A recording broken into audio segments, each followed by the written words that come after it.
Hi everyone, it's Abigail from The Creative Bakes, and today I'm going to show you how we can use outline brushes to draw and everything. So I'm going to be using brushes from my outline lettering brush set. I have a nice little round monoline one here. I have my 3D outline brush, which is always really fun. I have the Tessa brush, which is like a pressure sensitive calligraphy outline brush. I have my Lily brush, which is like a nice squared off monoline right here.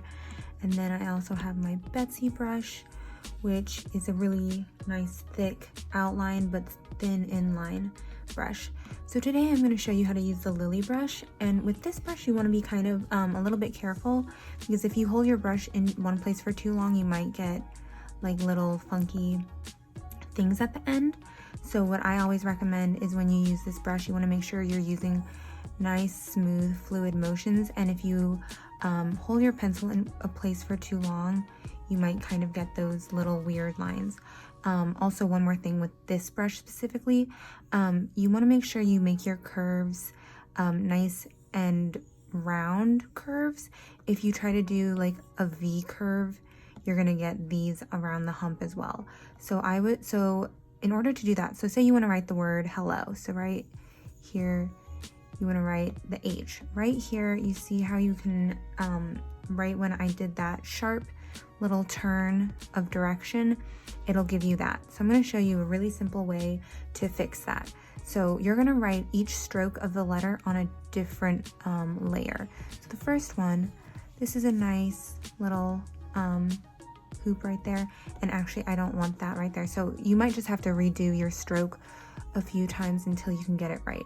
So that one looks okay. Now I'm going to add a layer on top, and I'm just going to draw a little hump right there for my H.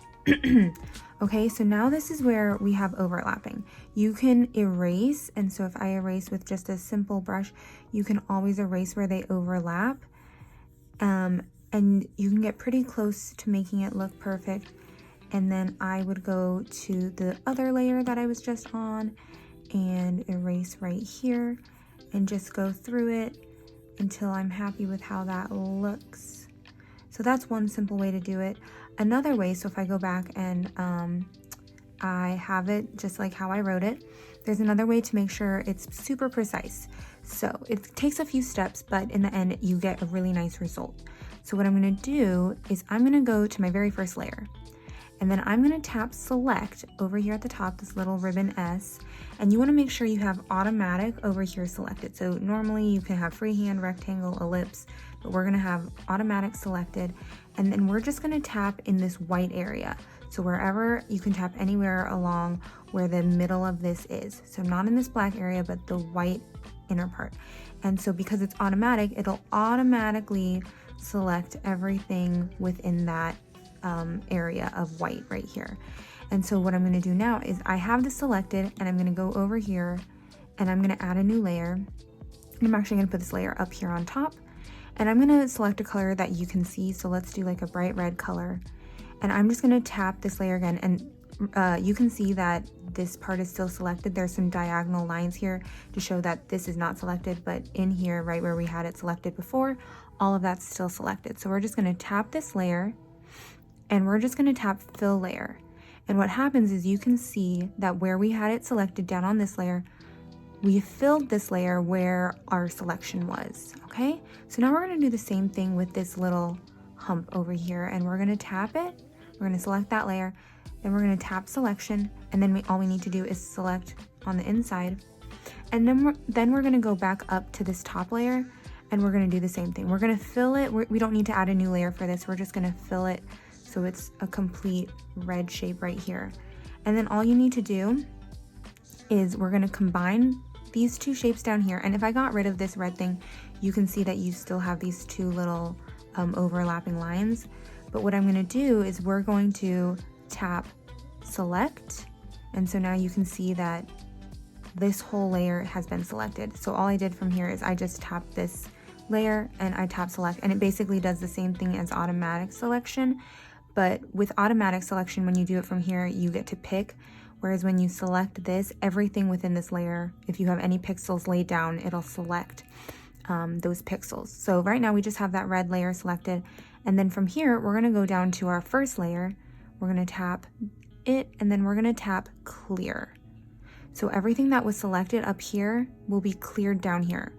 And so when I get rid of this red layer, and now you can see those lines were in that red selection, they have now been cleared, okay? And so you can continue to do this with hello. And so I'll do that right now. If I go, okay, so now for my E, I am going to draw a straight line over here, and then I'm gonna hold down with my Apple Pencil and it'll create a line. You can see up here it says line created. So you just need to draw and then hold down and it'll snap. Then I'm gonna add a layer above and we're gonna do our E, and I'm gonna go right here. And then I'm gonna let that snap to a curve too, just to make it as clean as possible. And then it's kind of hard to match up this over here, but we're gonna just do our best to line it all up. Okay, so now I have my E, and it's a little bit bigger, but this is just a fun little hello. It doesn't need to be perfect. And then I'm gonna go down here to this layer, and I'm gonna tap select, and then I'm going to tap right in the middle of that line, that bar we created, and then above both of those two layers, I'm gonna fill it with red again, and we're just gonna tap fill layer. Okay, so now I'm gonna go to my curve, tap select, automatically select the middle of the curve, go back up to this layer, and tap fill layer. Okay, and the thing is with this, you can see that this is actually overlapping here, and we don't want that. So now I'm going to show you how you can fix that. So I'm going to actually unfill that layer, and I'm going to add a layer here and tap fill layer. So now what we can do is we can, so I have this is my primary selected, and to select another layer with it, you can just swipe to the right with your pencil. And now we're just going to move these layers, and I have snapping turned on down here, and I'm going to turn that off so it doesn't snap to be where I don't want it. I'm going to zoom in and then align this to be exactly where I want it. I think I'm going to go, so I'm going to do it so that this part overlaps.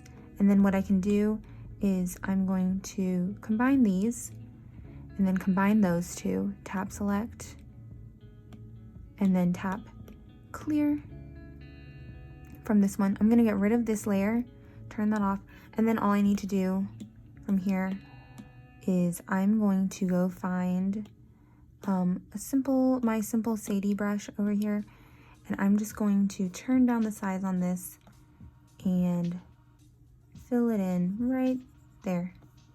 And then you have an E. And then for the LLO for hello, back to my outline lettering set.